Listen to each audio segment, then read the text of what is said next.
Only French Montana has the balls to release an album the same day that Adele does. Brave man. Oh yeah, Adele put out a new album. We're live on YouTube, by the way. Hi, YouTube.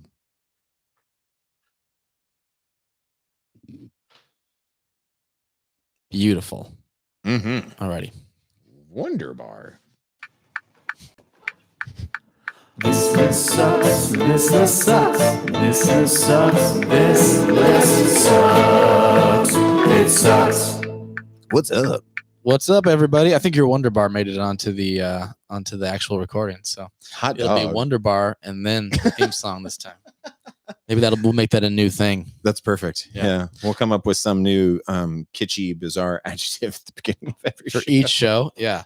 It's just going to be like the pressure's building over the weeks and months as we have to just come up with another. I mean, we're going to be hitting up the dictionary big time because we're going to go through them all pretty quickly. I know. Just all the exciting ones. The good ones, yeah. Yeah. The good ones will go by fast, but then we'll have to dig up more and more bizarre and Find older and older obtuse. thesauruses. Yeah. Well, welcome back to This List Sucks. I'm JB. Hey, I'm Mike. We are doing a show where we go through the Rolling Stones 500 greatest albums of all time, the 2020 edition, and we are rapidly approaching the halfway mark. Very exciting. Yeah. Yeah. It's cool because we're getting into weeks where most weeks there's really good music. Yeah. I mean, it has me just excited for like the top 100. Imagine how good that's going to be every week, you know, or it's going to be even more polarizing, I guess. We'll see. Yeah. Because there's absolutely going to be stuff just based on this week alone. There's going to be stuff in there that I disagree with. Yep. No doubt about it. Pretty easily. But so I take it based on our previous conversation that you have not listened to the new Adele record. No. Yep. I did not listen to it. I've been how'd I've been a total slacker with new music lately. Really? Yeah. I just haven't been checking it out, and that's my own fault. And I'm paying the price because I did hear some good things about the Adele. Did you like it? Yeah. Yeah. Liked it a lot. I already bought the vinyl. Wow. Nice. Yeah. Did you buy it in store or did you order it? No, I stopped into Vinyl Cup. Saturday afternoon, and I picked up some other really good shit too, because I was there actually looking for Casey Musgraves. Uh-huh. So I got Casey Musgraves. The one on the list this week? Yeah. Okay. Dude. I can't wait. Yeah. I can't wait to talk about that record. Conservatively speaking, since we started this week, there's no way that I haven't listened to this record at least 10 times. Wow. But think about it. I spent a lot of time in the truck. That's true. Right. Yeah, easy to just pop it on. And yeah. I had 32 hours of road time, and just going down to Texas, I listened to it probably 3 times, throughout the day of driving. But yeah, I picked up Casey Musgraves, the new Adele, and then I found Brothers and Sisters by the Allman Brothers, which I didn't have. I found the Grease soundtrack, which by far and away my favorite musical. And so picking that up on vinyl was spectacular. Do you have any other musical, just random question, musical vinyls? No, I don't think so. I've got Jesus Christ Superstar for some reason. I was digging through a bin one time, and it was pretty early in my vinyl collection. It was like, I feel like early on, you pretty much will just buy whatever, you know what I mean? Yeah. Whereas now I'm a little bit more selective about what I get when I go through. But at the beginning, I was like, well, I'm stocking up my collection. I need one of those, and I need that, and I need that. And I saw the Jesus Christ Superstar, and I was like, yep, sold. Book it. You need it, dude. Jesus Christ. Yep. And the number of times I listened to that is, I think, 1. You know what's funny is as soon as I got home from the record store, the very first album that I put on was the Grease soundtrack. It's lit. Wow. It's so even Grease, before Casey. Grease is easily a top 5 movie for me. Like that's one of my top 5 favorite movies of all time. Wow. And so when I saw it, it was one of those records that I never thought that I would want to buy. But as soon as I saw it, I was like, fuck, I have to have this. It just clicked. Yeah, this wasn't I want to buy it. This was I need this. This was I cannot physically leave this building without. And the last thing that I picked up, because I was just going to buy those 4 records. But then as I was walking up to the front, Luke is sitting there and he's marking up on a record. Do you know what record he was marking up? Mm-mm. No, you don't. Rust Never Sleeps. Oh, wow. Okay, Yeah. cool. Neil Young. Yeah. And that was a dope. live one? Yeah. That was the Awesome. one. Remember, that was the one that the A side is acoustic, I Yeah. think. and then the B-side is Electric. So that's the one with Albuquerque, right? I'm pretty sure that's on there. I think that might be the only recording of that is the live version. Yeah, you might be right. I'm trying to remember because that's the one with the bookend tracks where it's like an A and a B of a song. They're like opposite names to each other. Yeah, right? they're like opposite names to each other. And it was I really liked that. That was one of those that I discovered from the list that I was just like, man, this is really good, And so when I saw it there, it was awesome. It was awesome to pick it up. Nice. So 30 by Adele. So she names all her records by how old she is, right? So far, that's what she has. Yes, that's what she's been doing. She's done every time. Yeah. Cool. Did you see anything else that came out? There's a couple other things of note. No. Robert Plant and Alison Krauss did their second album together. Oh yeah, that was last week. Yeah, that was last week. I haven't listened to it yet though. Yeah, that was this past Friday. Yeah, like a couple days ago. Yep. I listened to their first one. It's really good. Do you like it? Yeah, not bad at all. I mean, I like Alison Krauss's voice, so pretty much going to be happy with whatever she does. Robert Plant's kind of tough for me at this point. At this age, yeah, it's not. Yeah, but Alison Krauss kind of does it. And then there's the new Snoop Dogg album. Did you catch that? Saw it. Didn't venture down that road.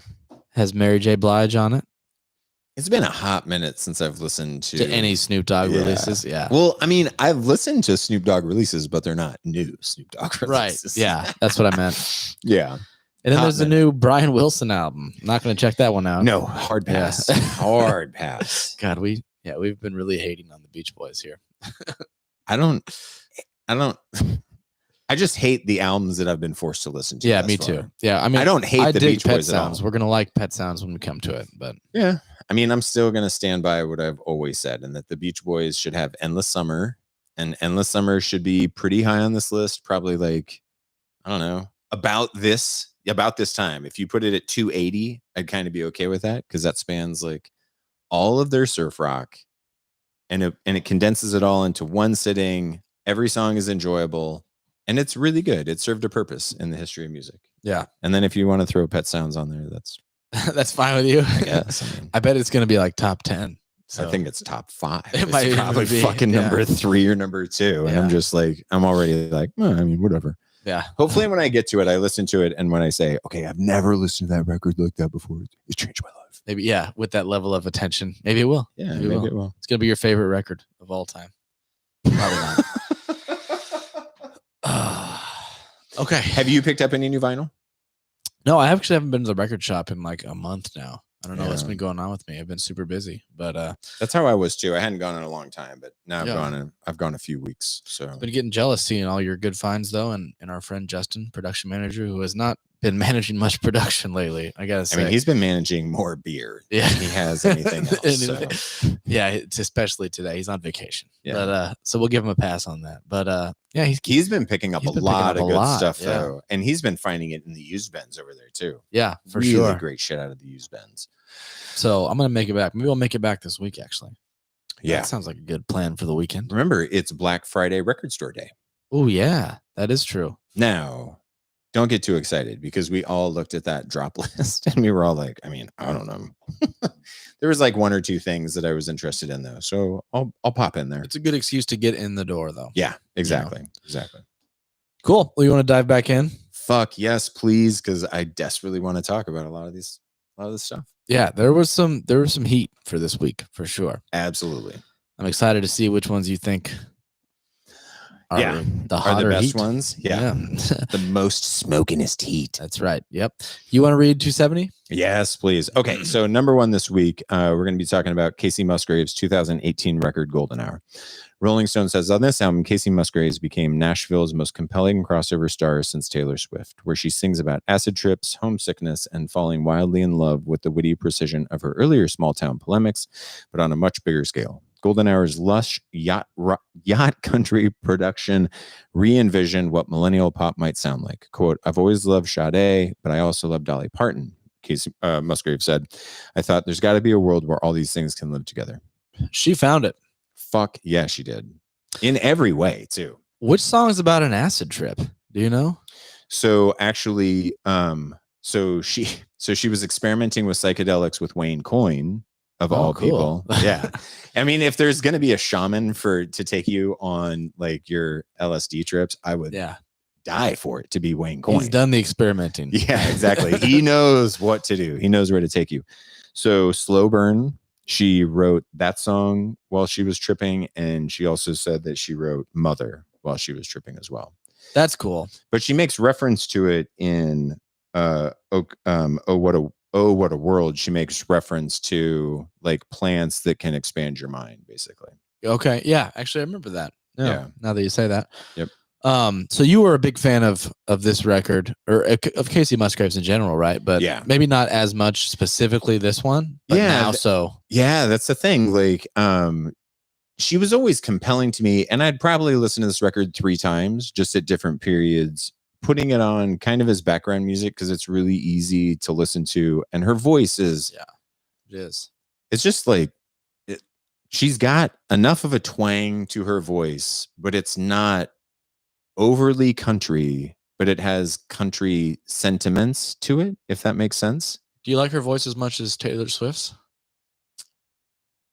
Yeah, for sure. I probably prefer Casey Musgraves. That's what I was trying to decide. I think I maybe do too. Just because it's easier. Yeah. If that makes sense. Taylor Swift is fun because she writes really, really catchy tunes. These are easily accessible, but far more thoughtful. They're not nearly as hooky and like formulaic, you know, Yes. and like a lot of Taylor songs, even if she's writing them, which she I don't know, she doesn't write all of them, right? She definitely like works with some other writers. She works with people, but she has writing credits on basically everything. She has a hand, which yeah, is, she has a hand on everything she's ever done. As many as she wrote, I mean, they come across as like, you know, songs that are written by one of those like songwriting think tanks, you know, like that write for hundreds of for artists, mass audience, just to grab onto as many people's brains as you can. Yeah. In a good way, because they fucking work, you know. But this, like you said, a little more thoughtful. That's a good way to put it. Yeah. I mean, and not that Taylor Swift isn't. Like, Taylor Swift has lots of really, really good songs, but she's also more willing to do very tongue-in-cheek songs. Yeah. Where it's just kind of a wink and a smile. And Casey Musgraves, I don't ever get the feeling that her songs are a wink and a smile. Like, No. I feel like it's a window into her fucking soul. Yeah. You know? Like, She's it's being really, real. really thoughtful. Yeah. Definitely. So, fuck. I mean, this is one of those records that it is starred to fucking death. I have quite a few stars too. Yeah. Let's talk about that. Slow Burn right off the bat. That was a 4-star for me. I loved that one. I gave it 3, but Nice. fucking yeah, it's perfect. You know what I mean? It's Yeah. It's just a great song. It's a great tune. I mean, I loved when the drums like drop in on that one. That just is serves as such a great intro to the album, because it starts off like you get kind of the full spectrum, because it's not all like country. I mean, it's country influence, but it's like there's a kind of a wide variety of genres that she kind of goes through, you know, even like gets a little electronic at times. Absolutely. Yeah. You can hear the electronica, you know, what do they call it? Yacht country. And that, I mean, there's a lot of synth lines in this that are just kind of spectacular synth lines. There's songs with banjo, like soft banjo plucking, and the banjo texture is phenomenal, but it's not overtly country, like you were saying. No, it's tasteful banjo usage. Yeah. Linda It's Brundis gentle. would not agree. She's listening right now. Or Stop. So like, you know, She hates how no I matter hate, what banjo. you know, my unnecessary harmonica thing. She started the unnecessary banjo thing. Yeah. Listen, not Linda, funny. I'm super curious if you think that this is unnecessary banjo on any of this record. Yeah. I really want to know if you think it's totally unnecessary, 'Cause it's because I love the layer. Yeah, it's really sparse. It's like it'll pop in just as an extra texture, Yeah, like to make a section pop a little bit. Yeah. I actually like it here for sure. Some other tunes that I really loved. I really loved "What a World." That was the one with like the techno vocoder voice at the beginning. Yes. Yep. Super fun. I loved "Mother." I mean, that song is something special. It's a little piano ballad. It's like a minute long. Yeah, it's really beautiful though. Yeah. Like really, really beautiful.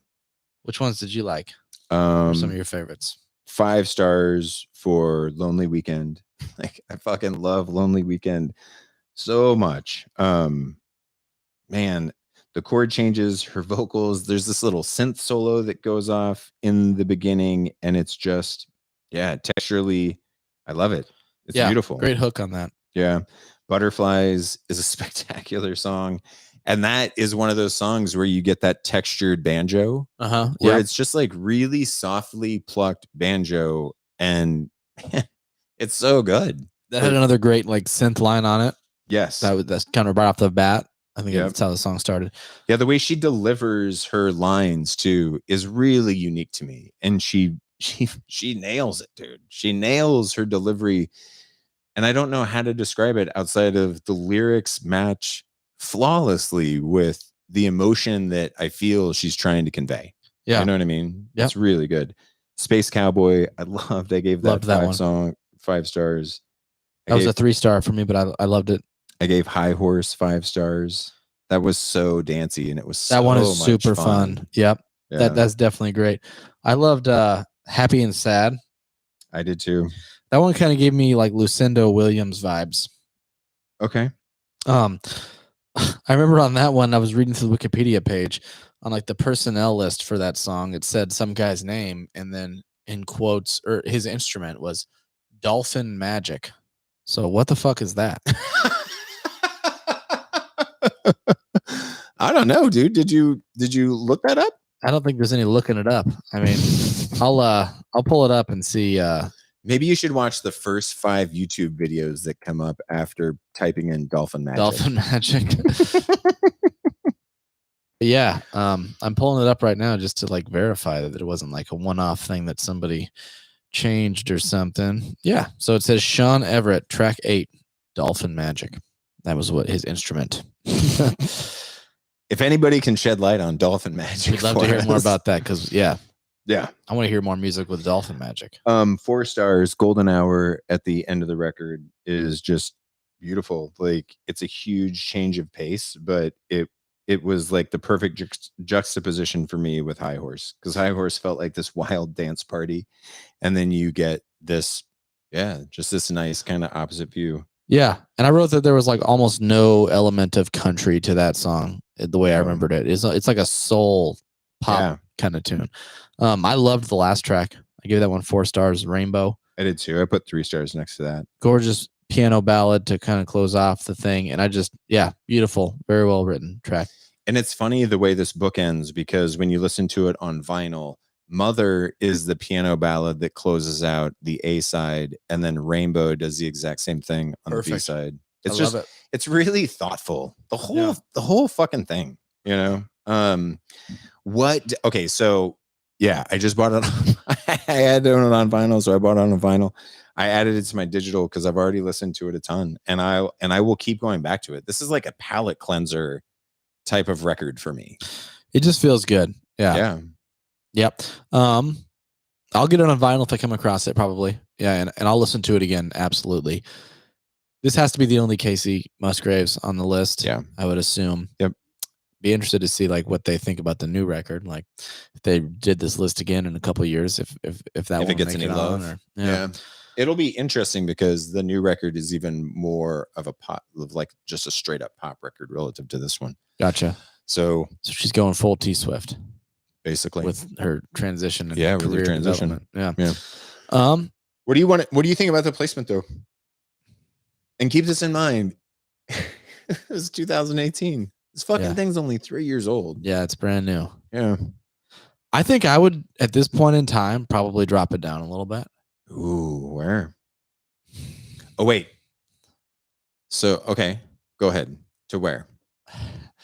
Maybe like 100 spots down somewhere, but like in the upper 300s. In the upper 300s? Yeah. Is that just because of its newness? Yeah, probably. And like, I do have to say, like, I really loved like Lucinda Williams when we came across her. I wasn't really familiar with her at that time, and I would probably put that higher than this. So that's just like my thing I'm thinking of comparing it to, and that was pretty low. It was. Yeah. Man, that was 400s, right? Yeah. Although I don't want to put this that low. That low. Yeah.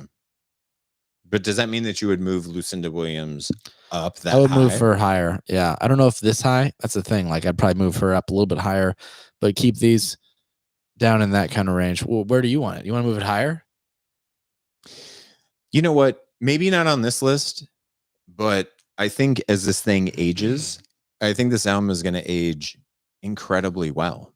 Does that make sense? I totally believe it. And that's kind of why I said at this point in time, it's like a lot of these newer ones, it's too early to tell. I think it's crazy to put a record that's 2 or 3 years old in like the top half nearly. I mean, it's not quite there, but it's pretty close. But it wouldn't surprise me if they do this list again. I don't know. I guess they're doing it about once every 5 years or so. Mm-hmm. It wouldn't surprise me if in 5 years from now, this is closer to 200. And maybe passes, maybe gets like it should be somewhere in the neighborhood of, Coat of Many Colors, which I know we're coming up on in a couple of weeks with Dolly Parton. So it's in the right spot, but maybe on the wrong side. So if Dolly Parton's going to be at 250, maybe this winds up at 225 or 215. Wow, higher than Dolly Parton, huh? Yeah. Cool. Well, because I think it's more adventurous than Dolly Parton. Does that make sense? Yeah.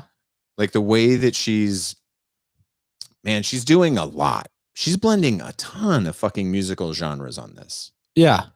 And I mean, as much as she's doing that, also they're just good songs. They're well written. Like the simplicity aspect is there too, but in a good way. Yeah.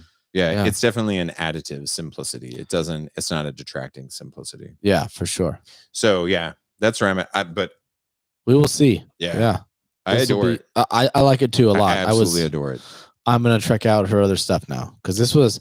I listened to like a couple Casey Musgraves tunes when it was announced that she was coming to the festival here, Hinterland. Hinterland. Yeah. And but that's really the extent of my knowledge of her. And now this one, which I listened to 10 times, but I listened to it probably 4 times through. Yeah. It's a relatively quick listen. I think 40 or 43 minutes, and it's really good. Yeah, but good. We got more to talk about. We do have lots more. Yeah. We should move on. Please.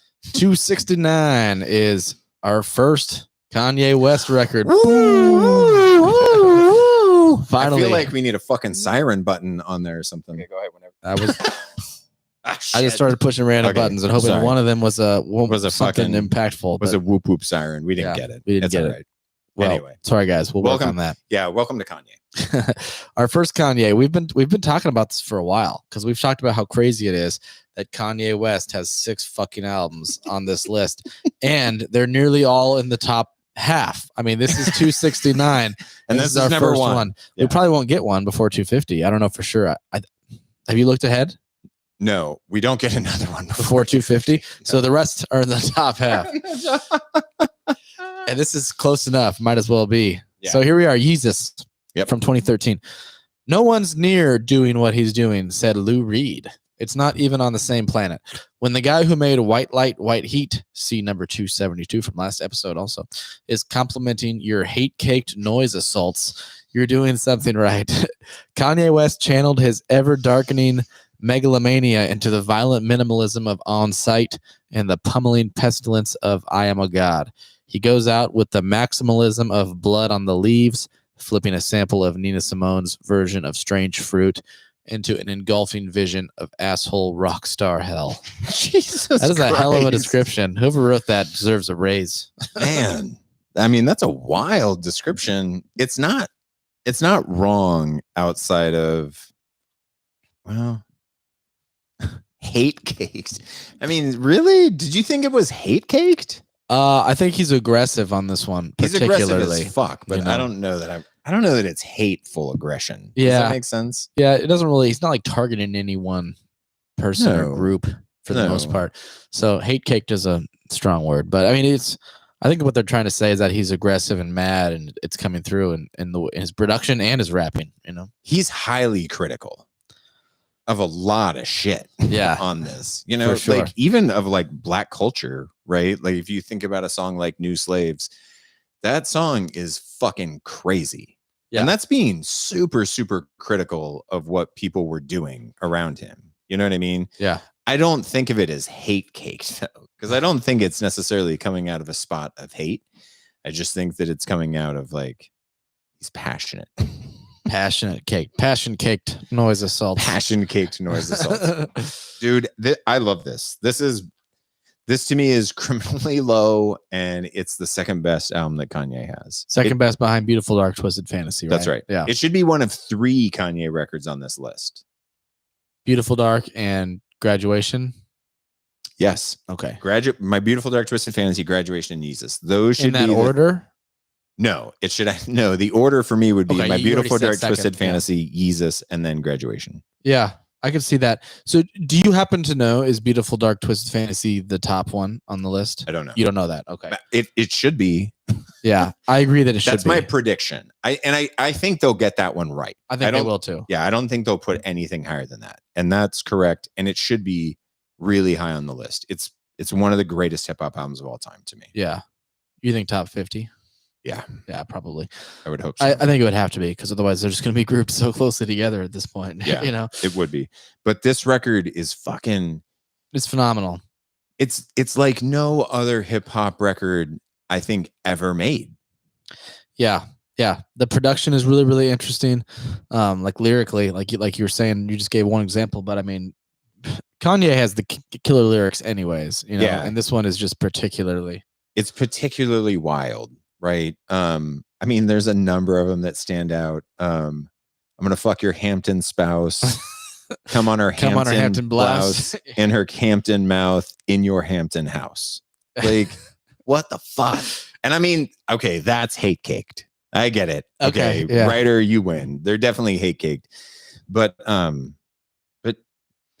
the way that he uses the absence of noise followed by insanely aggressive beats, not boom bap type of beats that you're accustomed to hearing in hip hop. This sounds like Trent Reznor. This is not like groove beats at all. No, you know, they're like you said, Trent Reznor. That's a good, very industrial, very much super industrial sounding beats, and you don't get that in hip hop anywhere. Yeah, and beyond beyond just the beats, like the accompaniment to the beats, like the synth usage, like the lots of sirens, yeah, and like air horn sounds. You know, it's loud. Yeah, yeah. It's almost like so loud and aggressive and constant that you might be curious if it wasn't going to work, but it does work. And then he'll go from that and he'll drop into like this really grainy sounding soul record that will play out the end of a song, like on the very first song. Yes. Yeah, on Site. Exactly. And he does that on Bound 2 at the very end as well. Yep. What were your favorite tracks? Oh man, I loved On Site right away. Loved the way it dropped into it, and just that such a simple like hook, but the On Site, like, it just sounds so good. You just want to sing along to that. I loved Black Skinhead right away off that one. Although I do have a beef with the lyrics because he kept saying 300 just like the Romans. But that was not the fucking Romans. They were Spartans. That was Greeks. Yeah, that was Spartans. But it sounded better to say Romans. So I loved that one. I liked Hold My Liquor. Man, okay, so I was doing my listening to this record with Mikey because I was down in Texas when I was doing this listen. And Mikey and I, in fact, I told him, I'm like, yeah, I'm getting ready to do Casey Musgraves and then I'm going to do Kanye. And he goes, oh, you're doing Yeezus? And I was like, yeah. He goes, when you get done, we need to talk. And so he literally came out after I did all of my reviewing of it. And we bickered back and forth about like how to like why I only gave this one this many stars, why I only gave that one that many stars. I gave Hold My Liquor 2 stars because I like it. Like that's literally I gave it 3. That's the only song on this record that I didn't give at least 3 stars to. Wow. Yeah. I loved I'm In It. I like that one too. That was a 2-star for me one though. But I did love the way he did his vocals on that one with like the monster voice underneath. Yeah, exactly. Blood on the Leaves, 5 stars. That song is it's one of the greatest songs I think Kanye has ever made. Blood on the Leaves is my only 5-star on this album. Is it your only one? Yes. Yeah. That's my only 5-star, but 4 stars for Black Skinhead, 4 for Black Skinhead. I take that back. I gave New Slaves 5 stars. New Slaves is fucking ridiculous, dude. I gave it 3. And I loved it. I loved it a lot. So ridiculous. The ones that I had given like 4 or more. So I gave Black Skinhead 4. I gave Blood on the Leaves 4, and I gave Blood on the Leaves 5 rather, and I gave Bound 2 4. Dude, I also gave Bound 2 4. And it's funny because do you remember that fucking video? Did you ever see that video? Yeah. It was a terrible fucking video of him and Kim Kardashian on that stupid fucking motorcycle in front of a green screen. And it's funny because for the longest time, I never really listened to Bound 2 a lot because it just made me think about that dumb fucking music video and I got mad about it. That is a fucking fantastic song. I love like whatever that band is. That's a sample, I assume. Like that's forming. It sounds like some kind of like soul band from 30 years ago or something. Yeah, or longer than that at this point. Yep. But it was a perfect backdrop for his rapping. I completely agree. Like it's just beautiful. Send It Up 3 stars. Guilt Trip 3 stars. I Am a God 3 stars. On Site 3 stars. I mean, this is just. It's Blood on the Leaves though is definitely one of his greatest songs, and just that song, Strange Fruit, man, that is like one of the most impactful, disturbing songs that I've ever heard. I mean, I'd never like you knew that song before this, right? Yeah, absolutely. Yeah, me too. And that's like rarely have I like felt more than listening to that. Like that song is like disturbing to listen to. It is. And the way that he cut that sample and the way that he uses it in Blood on the Leaves with that beat. Yeah. Because you get this Nina Simone and the top of it and you're like, because it's really eerie. And if you know the song, then you know what she's saying. And the way that he cut that sample, he almost like tweaks her voice a little bit. And he intentionally uses a recording from 1965, like way after Nina Simone's prime, quite frankly, like because she recorded this album when she was much younger, but man, it's so creepy. And at the end of that last sample of her where she's talking about bodies swinging from the poplar trees, this beat that comes in it's got to be one of the most jarring fucking beats on this entire record. Yeah, it's just this bop, bop, bop, bop, bop, bop, bop, yeah, bop, bop, bop, bop, bop, bop. And it's formed by like horns. It sounds like it's low horns. I assume it's like synths, but it's like their patch that they're using is like a low horn, like a euphonium, kind of like boom, boom, boom, boom, boom, yeah, boom, boom, and just really full and loud and aggressive. Yeah, I just wrote this song is everything I love about Kanye. I wrote on Blood on the Leaves. Yeah, it just had all those things. To me, one of the things that I wrote is that there's no other beat drop to me that I can remember that I can think of off the top of my head that drops like that beat does. Yeah. And I've seen Kanye perform that song twice live. And you want to talk about a fucking crowd getting hyped. Like when that Nina Simone sample starts, because that's the start of the song, everybody knows what's coming. And the crowd goes. You've seen Kanye twice live? Yeah. I did not know that. Yeah. Bonnaroo once. So I'm at Bonnaroo once. And then I went to a standalone show. Now I've seen him 3 times because I went to a standalone show in Washington, D.C. on the what tour was that? Whatever came out after Yeezus. Whatever release was after Yeezus, that was the tour. And then we saw him again on that same tour up in Minneapolis. Wow.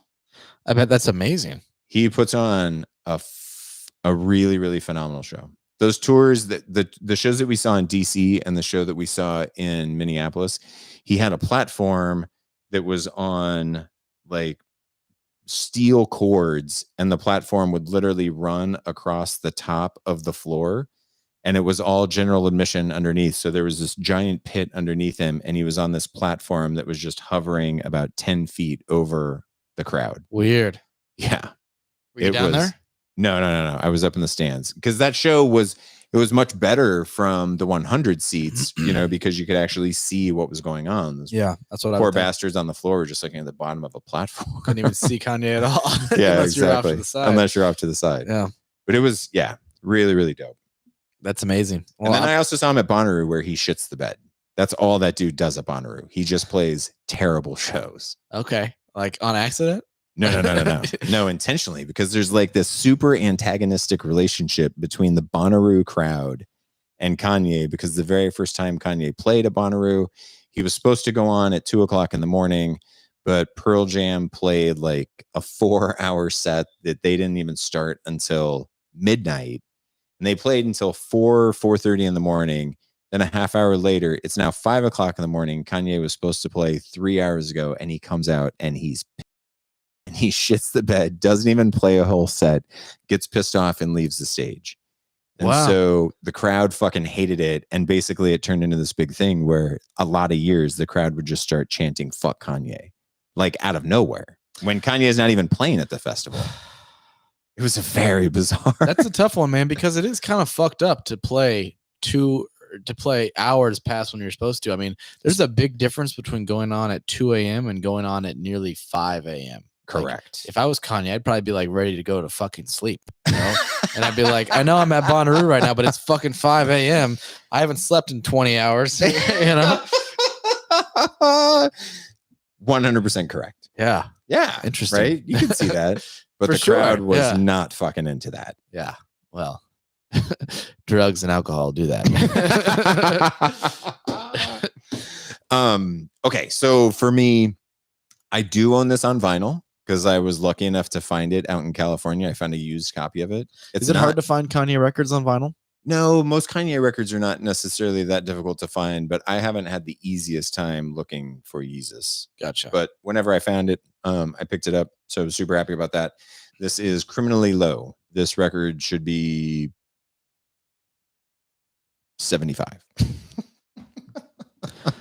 I'm going to totally agree with you that it should be second. And in terms of like, I haven't listened multiple times to every Kanye record, but I've listened to all of them at once, you know, I would say. Yeah. And some tracks I listen to more than others. Some albums I listen to more than others. And from my experience, totally agree that this should be second behind Beautiful Dark Twisted. So, and definitely that one should be, you know, pretty high. So yeah, I'm not going to disagree with that 75 thing.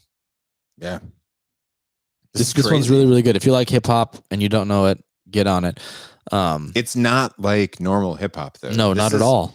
This is not a hip hop record. And to me, that's the genius of it. That's the beauty of it. And that's the greatness of it. Another friend of the show, Riley Rath, who's been on the show twice now, right? Or was it just once? Well, how many Pixies records? I think just once. Okay, he's getting ready. Yeah, he's getting ready to come back on again though, because I think we might have the Pixies. Well, no, we have Pavement coming up next week. Well, he shot me a message and he was like, I get Kanye now after listening to Yeezus. He was like, I want more aggressive Kanye West. Like most of the shit they play on the radio is not like this. And no, he legit wasn't a Kanye fan before, but now he is.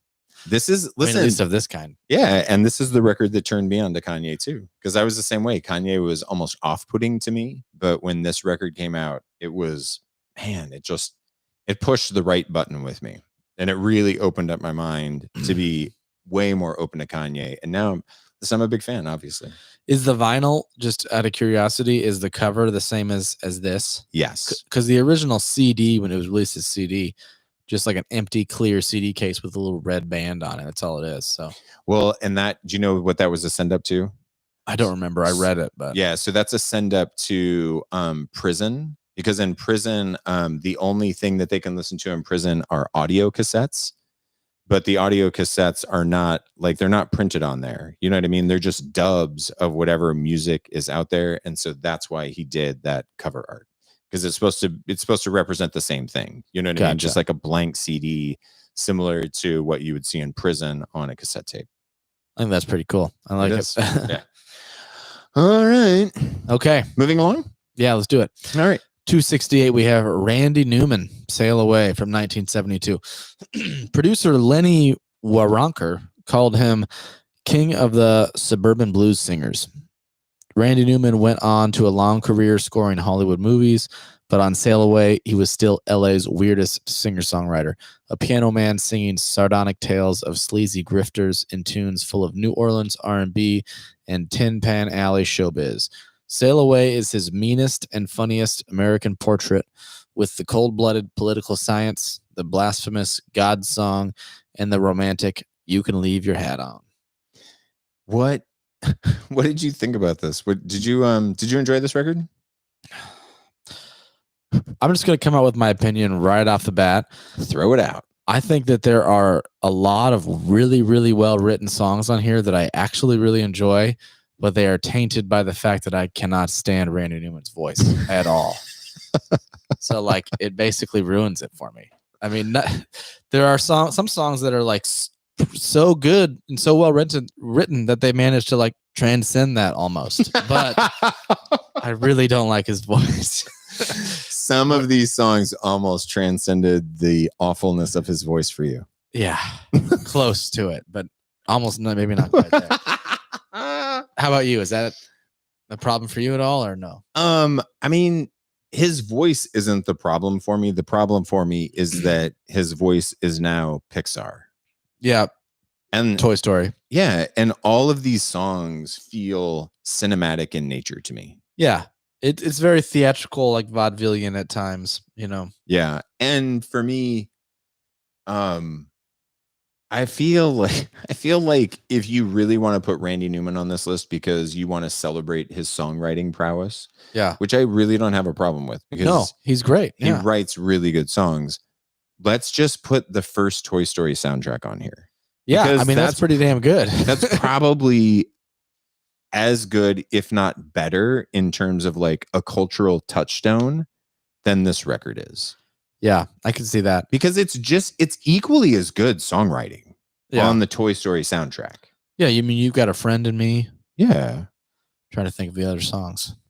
But I mean, it's not even so much his voice as his like affectations that he does. You know what I mean? The way he like bounces through words and he does that thing where he's like it sounds like his tongue's on the roof of his mouth or something. I don't even know. I mean, but it's too much for me. I like seriously, like I'm cringing a little bit as I listen to it. But really, some really good tunes. I mean, right away, the very first track, great song, "Sail Away." I liked it a lot. That was probably my highest. That was my highest starred song. Gave that one 4 stars.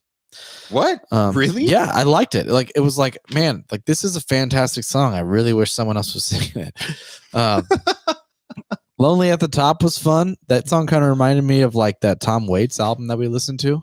Yeah, a little bit. Like a minor key, kind of dark, like harmonic minor, vaudevillian type of tune. That was like the most theatrical one, maybe to me. I liked the horns. Yeah, they were good. A lot. I liked Last Night I Had a Dream. Yes, I gave that song 3 stars. I did too. I loved the slide guitar on there. It was like this new kind of texture that they kicked in, but there's that build that happens in the song too. And for the record, all of these songs are fucking short. Yeah, they're pretty quick, like 2 minutes. Yeah, not Minutemen short, but fucking short. Very short, yeah. You know, so to have a song that actually has a build in it, it's like 2.5 minutes long. It's pretty impressive, you know. It is. There's something there. No, I mean, he's definitely like a master songwriter. Like these songs are well composed, you know. Yes, but there was a song on here that I gave -4 stars to. Was it the Dancing Bear one? No, it's that fucking Political Science song. I get that song was supposed to be. I get it that it was supposed to be kind of fun or funny. That shit was just jingoistic fucking nonsense. And I hated it, dude. I fucking hated it so much. Yeah. You're not wrong at all. I know. I mean, musically, it was like terrible. a fun little jazz swing, but you're having a problem with the lyrically. Yeah, fuck you. Yeah. Like, you can't have, like, yeah, it's supposed to be fun. Yeah. But it's not. Like, it's just some racist ass jingoistic bullshit. Yeah. And that's all it is. It's literally like this collection of fucking weird asshole shit to say. Yeah. Stuff only Randy Newman would say. Yeah. Can do it. He wrote it. I was super angry with that. I get that one, man. Yeah. You can leave your hat on though. That was good. That was really good. Yeah. I liked the one before that, actually. I like that even more. Dayton, Ohio. Yeah. It's not as good as the Cleveland song, though. Burn On is good. Where's that one? 2 before Dayton, Ohio in 1903. Oh, Burn On. Yeah. Yeah. From Major League. Yep. Absolutely. Okay. Yeah. I remember that one. Yeah. Yeah. I mean, again, just his voice just kind of drives me crazy, and especially I can't stand when he does his falsetto. I really like, yeah, I get like a bad taste in my mouth. I And I deleted this from my digital, and I'm not going to buy the vinyl. And because you downloaded it for a flight. Yeah. Okay. Yeah. But at the end of the day, if you want to put Randy Newman on here, like, let's throw Toy Story 1 and let's put it at like 472 or this, but throw it later. Yeah. I mean, I like the idea of Toy Story 1, and those are probably his more important songs, like especially just in culture as like cultural, like the cultural relevance overall, of those songs relative to these. Yeah. And yeah, they're just, I'm not against and it. they're just as well written because he wrote all the songs on that soundtrack. Yeah, he wrote the whole soundtrack. Maybe it is on here. What if it fucking is? We're gonna laugh. Jokes on you, motherfucker. There's 2 Randy Newman entries. Yeah. Oh, Jesus. Well, I do kind of hope not, but there probably should be one. And again, I don't want to make it sound like I don't like Randy Newman. I think he's a great songwriter, really good, and I even think he's a good singer. He's hitting the right notes and all that. It's not like he's a bad singer like on paper, but it's just his affectations and his like vocal mannerisms that I just really can't do. So I'd love to hear an album of his sung by somebody else. I think it'd be really fucking good. Okay, so for you though, how much lower are you going to go? I mean, I'm not 472 is not, that's not real. That's probably too low because he really is a good songwriter, but yeah, probably between 350 and 400 I think is appropriate. I was going to say around 400. Around, like if you want to go 390, that's fine. If you want to go 410, I'm not going to argue with that either. Yeah, we're not too far off. Yeah, I'm totally fine with celebrating him, but so you have no problem with his voice? Is that just me? The problem that I have with his voice is that I hear literally like it. I was thinking to myself, oh, what part of the movie is this song in? Oh, yeah, it's definitely When. You know what I mean? Yeah. Like, and I could do that with just about, like, I could literally do that just about every song, you know? Mm-hmm. Sail Away, like, and lyrically, I had issues. Like, lyrically, some of his lyrics are just fucking super, like, old school white privilege. They are very much so. You know? Sure. And I mean, that's his life, which is fine. His reality that he lived. Yeah, that's the life that he lived. And I don't want to take away from that. It is somewhat problematic, though. Didn't age well. No, it didn't age well. Not at all. Oh, you know what? We haven't been reading Rex. Let's pull up Rex. Yeah, catch us up because I do not. I've got it. Yeah. Okay, Rex Todd. He's back. Golden Hour, Casey Musgraves. I'm going to read his thoughts on that real quick. Come on, Rex. This is a sweet solemnity with a splash of melancholy in her voice. I don't know how I feel about this album, especially on the track "Oh What a World." Did I hear Daft Punk on that track? You heard the vocoder voice. And definitely. He says, "What the hell was that?" Don't get me wrong. It's a great album. Should be closer to 375, but he still wants it on there. So yeah, that's saying a lot. And that's keeping it pretty high too. I mean, honestly, he's pretty much in line with where you're at. With what I said. Yeah. About exactly what I said. Yeah. Nice. Yeezus, Kanye West. Haven't listened to anything by Kanye since the college series of albums he puts out. So that's College Dropout and Late Registration and The Graduation, his first 3. Yep. This album seems overproduced. Thinking he's trying too hard to make jaws drop when it comes to the instrumentals. Oh. He's so angry on this album, man. I do love Kanye's early stuff. This album is just garbage. I'd rather listen to Blackout by Britney Spears again. Oh my, that's not true. Did he really write that? Yes. Oh my God. What the fuck? Jesus, Rex. Yeah. Jesus. That's intense, Rex.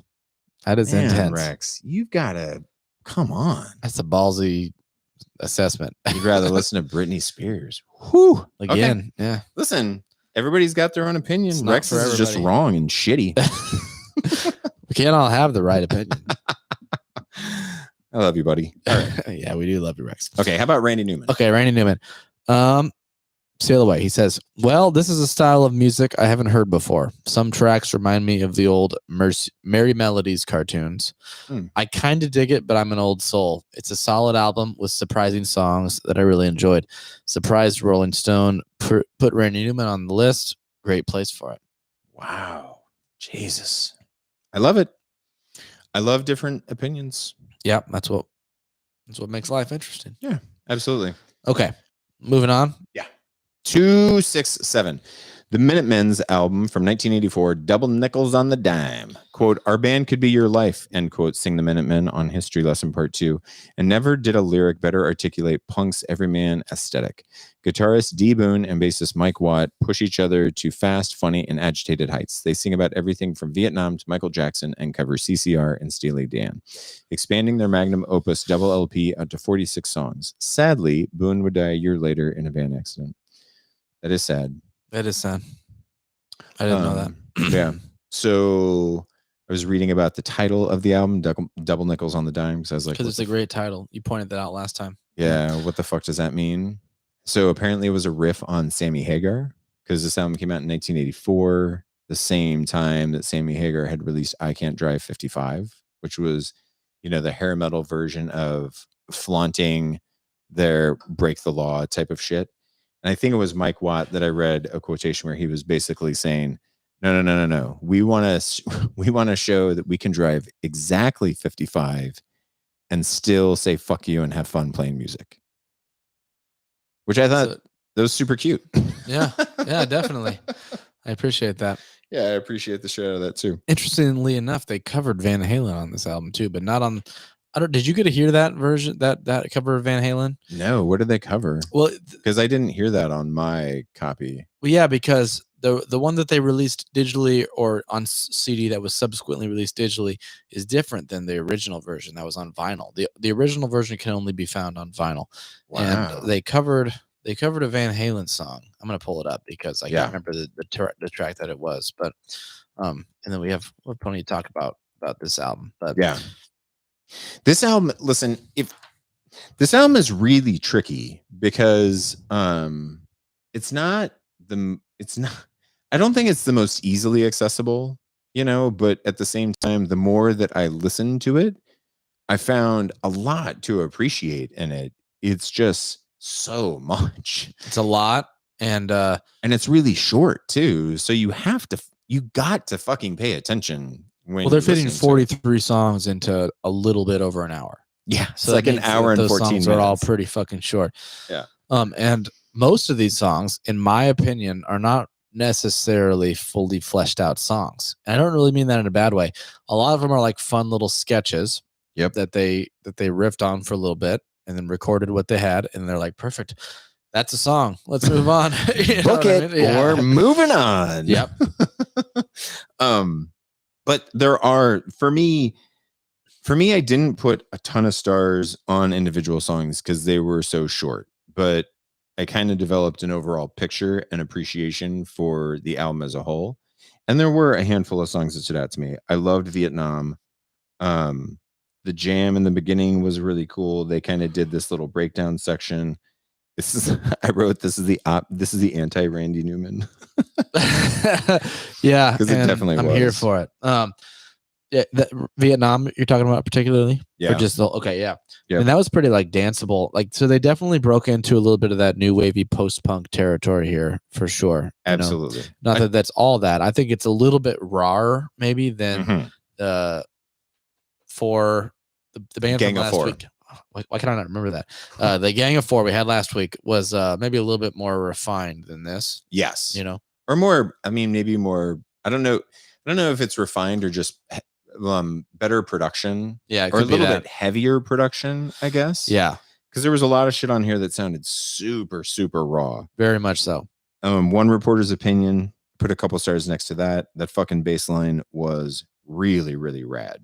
I did love that one. Yeah. The bass line, and we talked about this a little bit before the show started, but the bass line, or the bass player in general, is like a feature of this whole album for me. Without question. Maybe the feature, Yeah, because even on the songs that I didn't put stars next to, there are so many songs where my notes were, fuck, this is a cool bass line. Yeah. Or I love the way the bass line is fitting in with the guitar, because there were lots of really cool guitar parts on here too. And with there being 43 songs, like at some point I had to be like, stop writing that the bass line was cool. Because like that's all you're gonna have written for every fucking song, Like a lot of times that was like immediately the thing that stuck out to me the most about the song was how cool the bass was, Yeah, absolutely. Song Retreat, one reporter's opinion. I loved the guitar line in Corona. I don't know. Dude, Corona is fantastic. That was my one of, I think I gave 2 songs 5 stars, and I gotta see if I actually gave 2 5 stars. You know, okay, no, I gave Corona 5 stars. That was my only 5-star song. I gave one 4.5. We'll talk about that in a second. But I gave Corona's a fantastic song, man. I really love that song. I've heard cover versions of that song, definitely, and also that song was the theme song to Jackass. Oh, yep. And I made that. Yes, I made that note on there too because I was like, "Fuck, I've heard this before. Where the fuck have I heard this before?" You've heard that guitar line before that? Absolutely. A little chromatic, like it's almost a little bit country-ish. Yes, it does have a weird country feel to polka, it. You know. Yes, it's a weird combo, but go listen to it and tell me that's not what you hear. That's exactly what it is. It's exactly what it is. The Van Halen song was "Ain't Talking About Love." They covered that on their fucking kidding original me? vinyl release. Not even kidding. I would love to hear that. Is that available? So did you hear that? No, it says omitted from all CD releases. Wow. So there's no digital. I mean, I'm sure there's a YouTube video of it. Have to find that. Yeah, either find the YouTube video or find the OG vinyl. Or find the vinyl. Yeah, which honestly, I'll say it now. I would buy that if it wasn't absurdly priced. I would buy this. If I found it, I probably would. Item. Yeah, and it'd be fun to spend. And I can't disagree with that because, like I said, the more that I listened to it, the more that I liked it for what it was. Yeah. Because at least for me, I go into every record with at least the expectation that, okay, this is going to be a record filled with songs. And that's not really what this is. No. It's a record filled with ideas. Yeah, it's interesting how they put it together because I remember reading something about how the different band members kind of chose certain ones to contribute to. And now I'm trying to find what I'm talking about here, Wikipedia, but yeah, so it says after recording new material, each band member selected songs for different sides of the double album, with the fourth side named Chaff. That's right. Yeah, because side A is called D's side B is called Mike's side, C is the drummer's side, whatever his name was, and then D was the Chaff side. So basically everything that was left over is what they threw onto the D platter. Yeah. So it sounds like they just went into the studio, recorded every fucking idea they had, and they were just like, this is your side, whatever you want to pick. You put it on there, And he was like, I'll take this, and I'll take this, and I'll take this. It's a fucking cool way to build an album. It actually is. I kind of like it. Yeah. I kind of like it too, especially if you just have this fucking massive dearth of material. Yeah. But yeah, so I loved Nature Without Man. That was another favorite tune of mine. Really, really cool guitar part. Do you remember that one by chance? That's number 11. There, this one. Towards the beginning. Yeah, you gotta to check your table of contents. The drums on that are fucking wild. Yeah, they are. It's chaos, dude. Yeah. It's chaos on the drums, but that's what I wrote. Chaotic and fun. I really loved it. Yep. I loved Maybe Partying Will Help. What a hell of a title, too. Jesus, dude. That fucking song is funny. I remember I texted production manager Justin Jantis. I was like, for some reason I think of you when I read that song title. Maybe Partying Will Help. I don't know why. The other one that I gave the most stars to, I gave 4.5 stars to Jesus and Tequila. I fucking loved it. I just for some reason wasn't ready to give it that 5-star marking. It was one of the only songs. Well, there were 3 songs that I put 3 stars next to, and that's kind of as high as I went with my stars on here because to me none of these were just standalone masterpieces. No. You know what I mean? And that's kind of what I reserved those 5 stars for. But History Lesson Part 2, that is used in the beginning of 40 Ounces to Freedom. There's a sample in there, punk rock changed my life, man. That is from History Lesson Part 2. And that's a great song. Where's that one? 4 songs after Corona. 1, 2, 3. Yeah. Found it. Yeah, that one was a lot more mellow comparatively. It was anti-punk, which is what I loved about this. These guys are so punk that sometimes they just wouldn't even be punk. Yeah. Yeah, you're right. They're like, you know what? We're too cool for you punks. We're gonna go cool. not punk. Yeah, we're gonna go not punk for these 2 songs. Then the only song that I gave 5 stars to was Corona. I think that is a well-written song. It's got like multiple sections. It feels like it has a chorus, a very clear one that you would define as the chorus. Yeah. Whereas most of the other songs, you cannot say that about at all. It was definitely a much more fleshed out idea. Yeah, for sure. You know? And I thought it was really, really catchy, well written, fun guitar, fun hooks. Absolutely. The Steely Dan cover. What'd you think about that one? Dr. Wu. Dr. Wu. I wasn't crazy on it. It was a ballsy move, right? Yep. For a band like this to cover Steely Dan. Fuck yeah, dude. That was ballsy as shit. Yeah, it was. Hell yeah. I didn't think it was bad. I wrote they didn't do a bad job with it at all. So as high praise as that is. I loved The World According to Nouns. Yeah, that one was super fun too. Yep. I loved the verse on that one. Like it was just I loved the lyrics. The songwriting is just the lyrics were fun too. The lyrics are so fun on that. The songwriting is just really kind of atypical on this. They just it's almost like they just didn't let anything else influence them. They just locked themselves in a room. They're like, we're just gonna do whatever comes to our minds, and like maybe we'll be influenced by other music, and maybe this will just be its own thing. Yeah. But overall, for me, on my first cold listen, like I really didn't get it. But the more I listened to it, the more I felt like I got it. The more I heard the Red Hot Chili Peppers in here, in both the guitar and the bass, like there's a ton of Flea that I hear in Mike Watt's bass playing, and I hear a ton of John Frusciante in the guitar. Just like the tone and the sound, and then even the style, like stylistically, like Frusciante, I felt like he does a lot of things that these guys were doing. They're doing it on a much grander scale, obviously, because they're, the Red Hot Chili Peppers are putting together songs.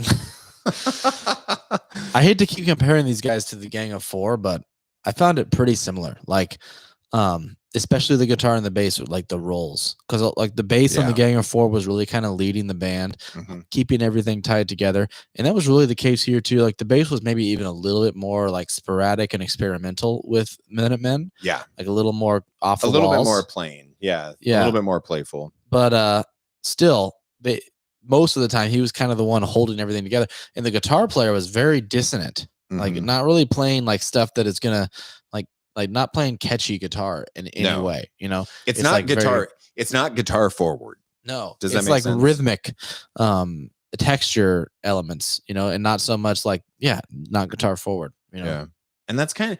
I mean, I feel like the Chili Peppers do that a lot. You know what I mean? Yeah. I mean, and Gang of Four, I agree with you. It's fascinating that they're so close together. Yeah, they're very close together. I think they're very comparable, and just them being close. Yeah.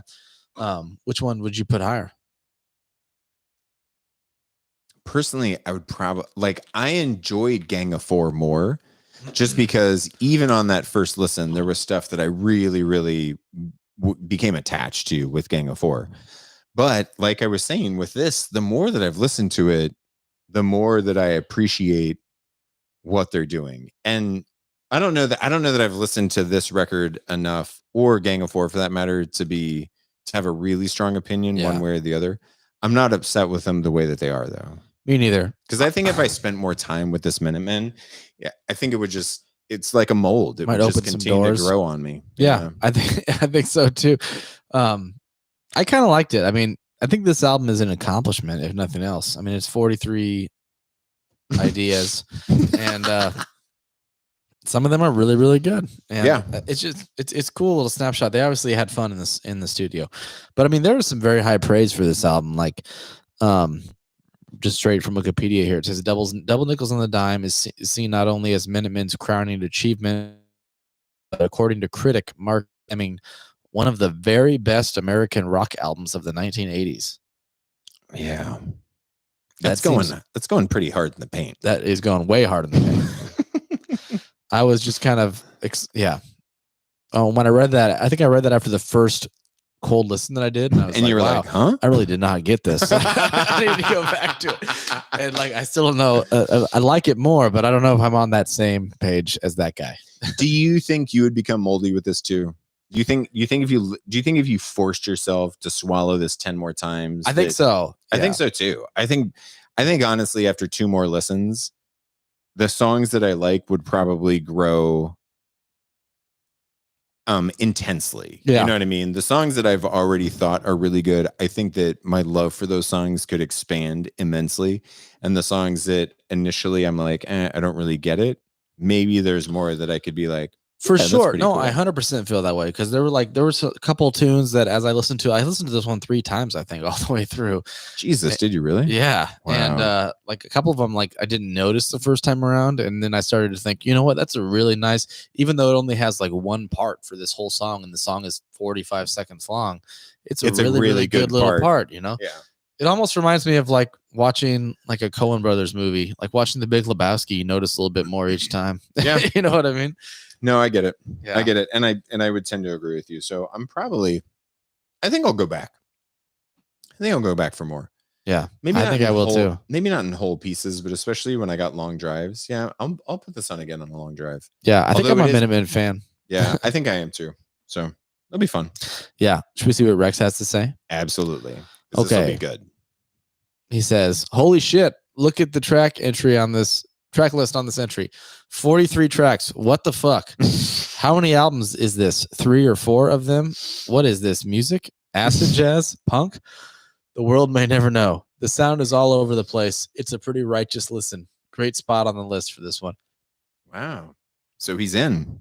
I guess, yeah, as I was reading that, I wasn't sure if he was going to say that, but then he closed out with great spot on the list. So, yeah, he likes it. Yeah. Grew on him like a mold. Good deal. Exactly.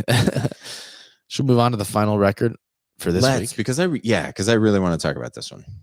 Cool.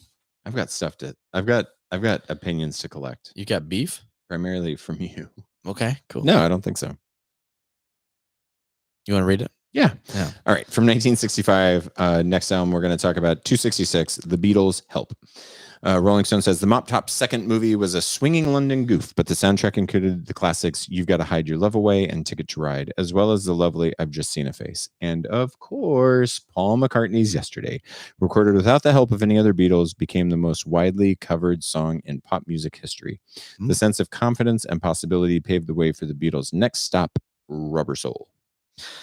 And even one or more of these tunes were featured on Rubber Soul, right? I feel like there's one or two that was. Is that right? I could be wrong. I want to say there was, though. I thought that some of the songs that they had recorded during these sessions that got cut from this one. Yeah, they didn't put them on Help, so they put them on Rubber Soul because they didn't necessarily like how they were recorded. Gotcha. They didn't. The idea wasn't completely done, I think, is what I remember from that being the case with this. Gotcha. But here's the thing, like this is kind of, it's a weird transitionary record, I think, from just uber poppy Beatles, which I have to say is not my favorite music to listen to, into what can arguably be some of my absolute most favorite music to listen to, which would be drugged out Beatles. Sgt. Pepper's and stuff like that. Listen, Rubber Soul, like they were definitely on drugs when they made Rubber Soul. And then the drug usage just became better and the music got better. And you think they were starting to experiment during Help a little bit? Maybe they were dabbling.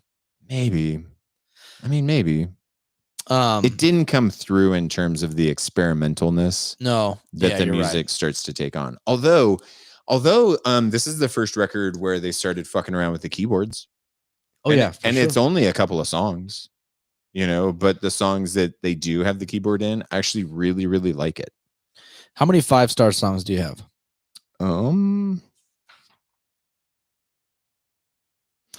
Yesterday. That's it? Yeah. Oh, wow. I've got more. Okay, but listen, but I do have, so I gave 4 stars to Help. I love it. It's poppy, it's catchy, but it's really good. Right, the harmonies on it are spectacular, and it's just a good theme song, right? Turn Your Love Away is fucking wonderful. I gave that 4 stars, and I love that, like, or you got to hide your love away. Yeah, it's like a 6/8, right? Or is it a 3/4? It's a 6/8. Okay, it is a 6/8. Yeah. And I love the threes. I love the time signature. I love the feel of it. It's wonderful. Yeah, it's amazing. That's a 5-star for me. Just the lyrics even, you know? Like, I love it. Yeah. And Just it's so simple. It's like 4 chords, but what they do with it, just killer. That was a 5-star for me. Ticket to Ride, gave it 5 stars. Classic Beatles tune. Hard It not is, to. yeah, 3 stars. It's a great song, right? But it's not my favorite version of the Beatles. Yeah, no, it's not my favorite either. But like even like the shitty Beatles is still like 5-star songs sometimes. Yes, I've just seen a face. Gave that one 5 stars. And then Yesterday gave 5 stars. Yesterday is like, I mean, if I was given 6, 7, 8 stars yesterday, I mean, Yesterday is one of the best songs ever written. You know? Yeah, it's timeless and it's beautiful. Gorgeous fucking melodies. It's thoughtful. Yeah, I mean, it's just, yeah, it's everything that you want. I gave a couple stars to You're Gonna Lose That Girl. That was a fun song. Tell Me What You See, I gave a couple of stars to. And the Night Before, I gave a couple of stars to. I love the night before. I gave that one a few stars. Some of the tunes on this definitely felt a little fillery, you know. And that's the early Beatles to me was very simplistic and highly formulaic. Yeah, and that's I mean, some you just have to admit, right? Man, these are really, really good songs. Very good songs. Well, it's the Beatles, so I mean, even their version of like shitty filler is better than a lot of music, you know? Yeah, I just feel like once you get to Rubber Soul and then beyond, there's very little filler. You know what I mean? Every song is unique. Every song is intricate and filled with incredible, lush layers, storytelling, songwriting. And at that point, they had already kind of, I mean, the thing was they were the fucking Beatles at that point. You know, after like 1965, like John Lennon said, they were bigger than Jesus. You know what I mean? Like, and they could do whatever they wanted. So they're not gonna they're not trying to prove anything to anybody at that point. They can put a lot more, you know, they can play what they want, you know? Yeah. And just because we were talking about this within the context of this conversation, that's what I think makes Yeezus so great. Because it's a very unconventional rap album that he couldn't do. Like, that could not have been his debut. Yeah. That could not have been his first record, because the label would have dropped him. They wouldn't have even fucking made the record. They would have listened to that tape and been like, I tell you what, why don't you get the fuck out of my office and never come back? Yeah. You know, and so you can only take the most wild experiments. Like, the highest risk gives you the highest reward. And you're only able to take that type of risk after you've established yourself. And you're right. You know, that's why the later Beatles status. You know what I mean? Once you're bigger than Jesus. Yeah. Right? Once you're bigger than Jesus. But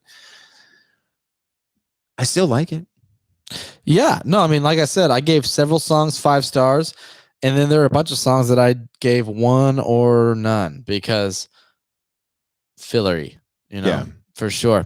I hate to say it, but like I Need You, it's okay. I like the guitar style on it. That was actually a George Harrison tune, so I hate to do that because I like George Harrison, but that he wrote that one. But beyond his style on the electric that he was doing that with his, he had a volume pedal.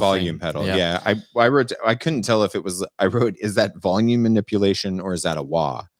Because sometimes a wah can have. It can approximate, but kinda. But that was definitely volume, and it was cool. But that's really the only thing that stuck out about it. Like lyrically, pretty basic. You know, like pretty much basic love song, like boring love song tropes. Like they just basically could have pulled it out of a Hallmark card.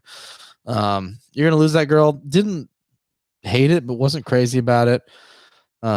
Act Naturally was kind of fun. That was kind of a fun one. It was fun to hear Ringo sing. But it was just a basic little country tune. You know, it's like not so silly. Yeah, it's just silly. But it was fun to hear Ringo sing. So I kind of like that. It's Only Love. It was okay. That song reminded me, the verse reminded me of For the Benefit of Mr. Kite off of Sgt. Pepper's. If you go back and listen to the verse of that with that in mind, I bet you hear it. Yeah. So for me, like way more fleshed out later on. Cut this one out. You Like Me Too Much, just okay, you know. I mean, I'm giving those like maybe a star, but yeah, and that's what I did with You Like Me Too Much. I mean, I like the keyboard in the background, like there's a ton of it, and I do like that texture added in, because I think that's the start of what they really, you know, kind of started to when they become their own, you know, is once you start adding in all these different textures. So.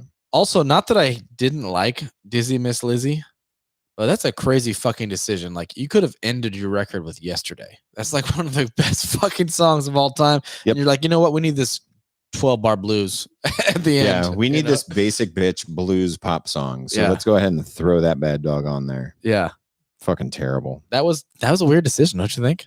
I dig it when John does like the rock star vocals. Yeah, which he definitely does on that one. And he totally goes rock star on it, which I dig that. But fuck that song. I wrote, it's pretty straight up blues rock song, fun 12-bar blues. I mean, they do it well, of course, because they're the fucking Beatles. But put it as like the third song, not the last song. Yeah. Well, and especially not after Yesterday. Yeah. That could have been your last song on the record. Yeah. That would have been a hard closer. Tell me this, though. So this is the second Beatles album. What do you think about this relative to Let It Be? Like, do you like Let It Be being the first Beatles album, or would you rather see a poppy Beatles album come first on the list? As much as I hate Phil Spector's contributions to Let It Be, I would put that higher than this for sure. Yeah. Okay. You Good. too? Yeah. Okay. Yeah. If you swapped those two, like if you literally swapped these two, I would be perfectly happy with that. But spoiler alert, next week we have Hard Day's Night coming up. Mm-hmm. And I would definitely put Let It Be above Hard Day's Night too. I probably would too. Would you put Help above Hard Day's Night? I don't know. I'm not familiar enough with it. Okay. Yeah. So we'll talk about that next week. But yeah, I mean, this definitely belongs. Sure. As do most of the Beatles records, but this could be lower, and definitely Let It Be would be higher in my opinion. Yeah. I'm in for the swap. Yeah. I'm in for the Help Let It Be swap for right now until we get to next week. And then it's going to be the, swap Hard Day's Night and Help for Let It Be. It's going to be interesting to see who has more records on this list, the Beatles or Kanye West. But if you go based on pure percentage, yeah, it's got to be the Beatles. Well, it's Big Star because it's 100%. Hey, I know you don't like them, but that's just a fact. They have 100% of their 100% of their albums are on the list of the greatest 500 albums of all time. Yeah, I mean they probably have the highest percentage, unless there's anybody that just released one record that's on this list. That's on this list. Yeah. Well, fuck Big Star. Fuck him hard. Let me read Rex, and then we'll preview next week. How about that? Let's do it because he loves Help. He does love it. Imagine. Yeah. His first comment is "Hells to the yeah." He says, "I love the music from the early years of the Beatles. It's what I grew up on. It's what I love. It's not their strongest album, but it harkens back to the Sullivan years. They do a cover of Act Naturally by Buck Owens. The song applies well to this album. However, the Buck Owens original To Myself is a song that shouldn't be touched. That's just my opinion." Over the course of the album, you can see the evolution of their music. It's something you may realize as you get deeper and deeper into the record. Great place on the list. I'd be curious to hear his thoughts on the Let It Be question. Yeah. Rex, when you listen to this, let us know what you think about this relative to Let It Be. And I mean, obviously you said it's a good spot on the list. So I guess my question to you is, did you like where Let It Be? Assuming he probably wants this higher. Because he said right there that he grew up on the early Beatles. Yeah, he did say that. Yeah. That was what he loves. Yeah. Sgt. Pepper's has to be the highest one, right? Yeah.